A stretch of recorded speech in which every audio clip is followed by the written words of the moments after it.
Om Sairam Saishraddha YouTube channel रे आपण समस्त को पुणी थे बहुत बहुत स्वागत। तो आज मुझे आसी आपण मानी मूला सागर गोटे बहुत ही सुंदर रेसिपी जोटा कि आपण को भात रुटी पखाड़ सबुरे खाइबा ना बहुत भल लगे। एबे तो मूला सागर सीजन चली आ नॉर्मली मूला साग को प्रायतः लोक पसंद करती कई फोपाड़ी दियंती नहले साग भाया छुंकी खाती किंतु आज मूला साग को गोटे बहुत ही सुंदर स्टाइल बनवा जोटा समस्त खाइबा बहुत भल लगे। तो ये देखो ये सब मुझे मूला साग नहीं जाइए तो तार मूला गुड़िक सब काटी नहीं केवल साग गुड़िक नहीं तो से सागर ना जो अग अग पत्र रोचे ना आम से गुड़िक ही नवा आ दांठी सबको बाद करनवा।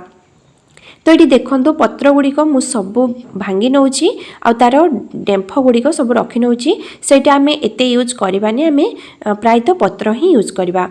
तो ये सब पत्र गुड़िक नहीं भल भाव मु सब सरू सरू कर काटी नेबी जो भाई आम नॉर्मली साग काटुना तो से भाया सब काटी नवा।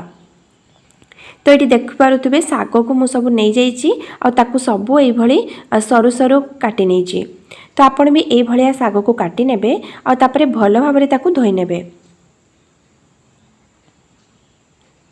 सागरे किछि बाली रही जाई पारे से मुझे भल भाव धोई नहीं आबे मुझे नहीं ना गोटे मीडियम साइज आलू आउ से आलू को ही माने मेजरमेंट करी गोटे मीडियम साइज रे मु नहीं जो आमर मूला।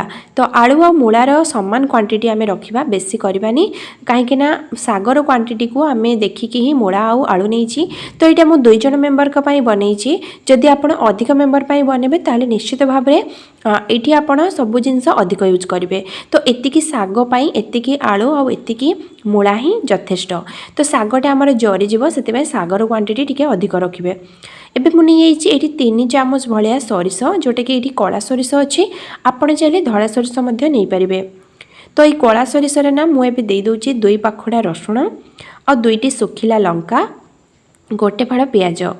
तो आपको नहीं मुझे पानी दे भल भाव गोटे पेस्ट प्रिपेयर करनेबी। तो देखो एठी मुझे नहीं जाइए गोटे गैस रे बसाऊँ कड़े और कड़े आमर टिके गरम है ना से मुझे देदे कि सोरिष तेल। तो ये मुझे 4 चामच भाया सोरिष तेल यूज करी।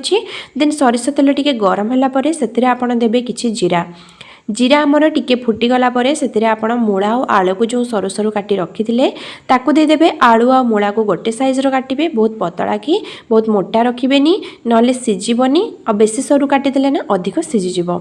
तो यही साइज रे काटी ताकू जीरा टिके फुटीगला पकई देबे और से लुण हलदी दे ताकू भल भाव भाजिबे।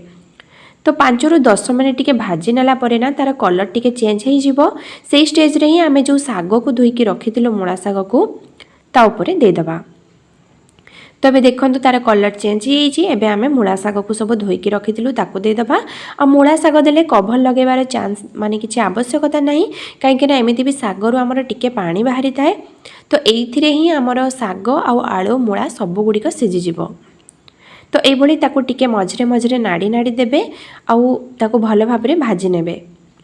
तो ये देखंतु साग आमर टिके भाजा हो गला परे से जो सोरिष को मु बाटण सब रखी ग्राइंडिंग करिकिना से सोरिष बाटण को दे दउची आ से मसला धोईकी बास अल्प टिके पानी मु दउची बेसी पानी जमा यूज करेंगे बास से मसला पानी ही अल्प टिके यूज करेंगे।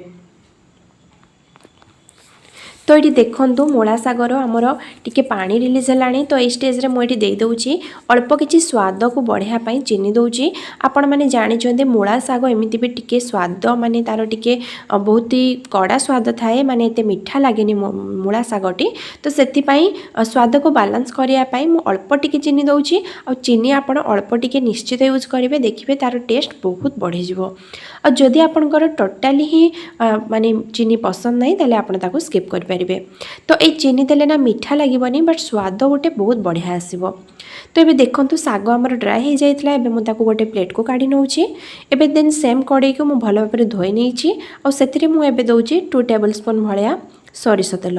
तो सेथिरे मु किछि तेल देई जेहेतु संतुली देली एबे अल्प टिके तेल देई बस छुंक लगेबे। तो सोरिष तेल रे एबे दउची किछि फुटुण पंचफुटण आ सहित दूसरी 2टी कंचा लंका आपड़ चाहिए सुखिला लंका दे पारे किंतु कंचा लंका देले तार गोटे नुआ स्वाद आसीबो।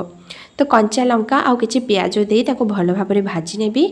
आ पियाज आमर टिके ब्राउन कलर हैला परे सेतिरे मु जो ଶାଗ को रखी से शाग को भी देदेवी।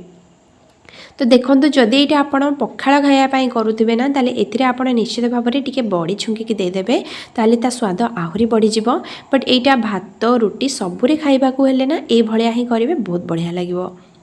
तो ये देखो ये भाया छुंकी ने पूरा ड्राई ड्राई कर भाजी ने। तो मूला सागर रेसिपीटी एबे आमर रेडी हो जाइए। आउ यार स्वाद केमती लगुच यहाँ मुझे कहले आपड़ केबे विश्वास करें निजे निश्चित थे बनइबे आ केमती लगे मत कमेंट बॉक्स रे जनइबे। तो ये मुझे गोटे प्लेट को ट्रांसफर कर नौची। तो देखो मूला साग केते बढ़िया ड्राई ड्राई पूरा भाजा हो जाइए। आउ एमती गरम गरम आगो खाइबे ना बहुत स्वाद लगे। तो देखो एबे मुझे गोटे प्लेट को काढ़ी नहीं आ तार लुक केते सुंदर आसुची देखापी जी सुंदर लगुच खाइबा को भी बहुत सुंदर लगे। तो फ्रेंड्स आपण मैंने निश्चित भाव में आपको थे ट्राए करेंगे और केमती लगे मत कमेंट बॉक्स रे जनइबे। तो वीडियोटी जदि आपण मानक भल लगी थाए चैनल को लाइक शेयर और चैनल नुआ थे निश्चित भाव में सब्सक्राइब करदे। रहुची धन्यवाद।